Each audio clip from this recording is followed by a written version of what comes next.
In the studio now is a lady who's going to be talking to us about our gardens. It's Janine Pattison from Janine Pattison Garden Design. Good morning. Hello, Chris. Good to be here. Well, it's great to have you, and a warm welcome to Hot Radio. So, it's the middle of March. What should we be doing in our garden right now? Well, this time of year is just the most exciting time ever for anybody that's keen on gardens. Everything is just about to happen and gardens are about to explode into growth. And now's a good time to start doing something so you don't get caught out and then you spend the rest of the season running to catch up.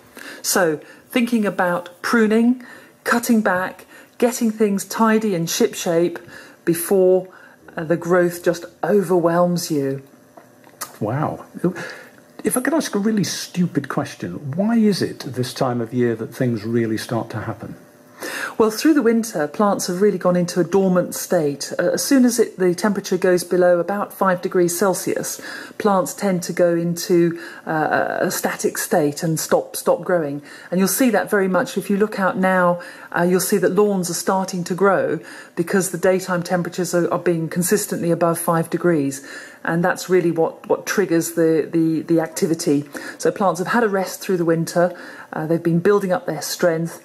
And now it's like a shotgun, ready to go off and delight us for the rest of the year, really.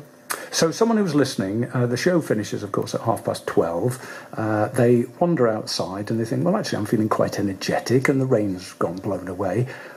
What practically could they get straight on and do? Well, now is a really good time to give the lawn its first cut of the year. So not too short. I'd keep the blades fairly high so you don't scalp the lawn. But the good thing about cutting the grass now is that you'll also get rid of any bits of debris that are left over after the winter. So leaves and twigs and all the bits of stuff that are lying on the lawn. Give it a light cut, hoover that all up, and then to cut the edges, and straight away it'll look as though you've spent hours working and it'll look clean and tidy. Right, well, I've got to ask you this, because my wife keeps having a go at me about it, which is our garden's got lichen, is it all over it?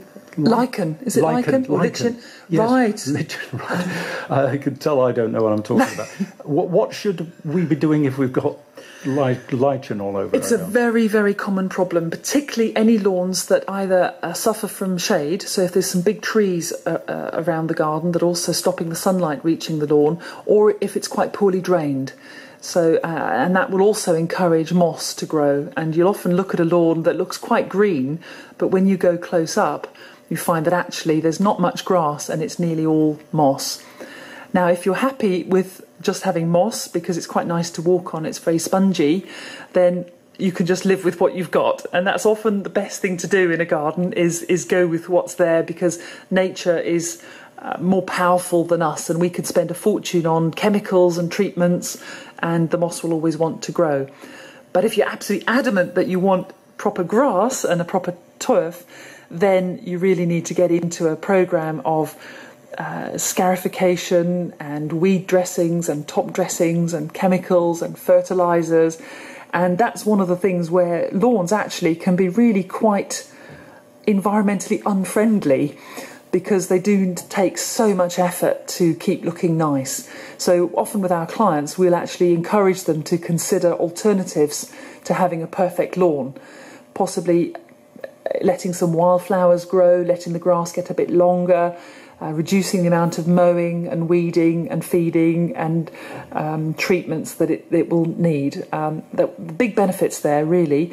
A lot more wildflowers, which are good for the nectar-loving wee beasties. So bees, butterflies, hoverflies, all of those things will benefit from having some wildflower in your lawn. We're chatting to Janine Pattison of Janine Pattison Garden Design, and we've just been looking at what we should be doing in our gardens right now that we're in the middle of March. Something I should have asked you earlier, really, Janine. What is the difference between being a gardener and being a garden designer, which you are? Right, well, they're two different beasts, really. Not all garden designers are gardeners. And I'm very fortunate that I came up through horticulture. I trained with English Heritage. So my feet are very firmly in the gardener camp.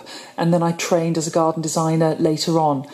The beauty of having that training both ways, if you like, is that I can look at a garden not only from an aesthetic point of view, so working out what's going to look good, but I also understand soil and plants and getting plants into the right places and how to prune them, look after them. A lot of gardens are designed to look lovely, but then become very difficult to maintain. And so making sure that things like paths are wide enough, that you don't have steps in the wrong places, and that the garden is practical and functional so that it suits who's going to use it. So is it suitable for children? Are there dogs, pets? Are elderly people there, or people with reduced mobility? And it's really pulling all of those things together to come up with a harmonious design for the whole space. Wonderful. Right, now something that's very topical is that I was watching the news yesterday, and yet again they were giving us dire warnings about hosepipe bans. Now, for someone with a very mature garden, presumably this can strike horror inside them. So what can we do to prepare our garden for a hosepipe ban? You're absolutely right. It's a really, really hot topic at the moment. We've had the driest winter. It's been unbelievable. And really, there are quite a few strategies that we can look at to protect our gardens from the lack of water that we're likely to suffer from this summer. Really, I would say that it all starts with the soil. We've got to prepare the soil properly, get enough organic matter into the soil so that it can act as a buffer, and so that when you do water the plants, the water is retained within the soil. You need to get the right plant in the right place. So if we've got a very dry area of your garden that's going to bake all summer and you're not going to be able to water it very much, then really look to the Mediterranean, look at the plants that grow well there. So things like lavender, rosemary, sage, even olive trees. There's lots of plants that cope very well with dry conditions. So really adapt your garden style to suit the conditions that you're going to have to put up with. And then the other thing I think is very important is to make sure that any water that you do get for free, i.e. from the rain, catch it, get gutters onto your shed or your greenhouse, drop it down into a water butt, and really use as much of the free water that you possibly can. Excellent advice. And just while I'm thinking about it, our garden is almost infested with foxes. I mean, we've got about 9 of them that we've identified.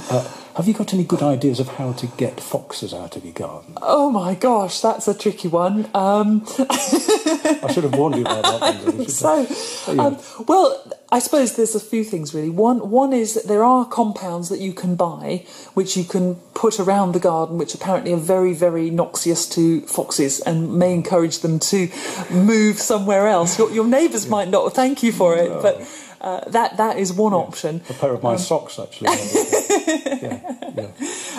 The other option would be to disturb their nests, if you like, their earths, and to stop them up to prevent them burrowing under. Are they sort of under a shed, or they've got? No, they just brazenly wander around the lawn.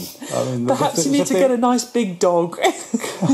What a good idea, Janine. Finally, just suppose someone's a complete novice, and don't look at me like that, but if it were a complete novice on gardening and you were just going to buy one book, simple book, what would you buy? I think really any of the books that are prepared by the RHS, the Rural Horticultural Society, are excellent, and they do a book, an introduction to gardening, which is absolutely brilliant. It's got all the basics in there, and it's really good value for money. Okay, excellent. Having said that, there's obviously lots of stuff online, so how do they find you, for example? Absolutely. Well, they're very welcome to come to the website. It's JaninePattison.com, and on there you'll find a mine of information. We've got a whole podcast lounge full of little 2-3 minute videos giving you guidance on pruning roses and tying in climbers and making compost. Lots of entertaining and interesting little excerpts there that people can tune in, have a look at, and always be very grateful to have any feedback from anybody. Okay, that's lovely. So once again, the website is www.JaninePattison.com.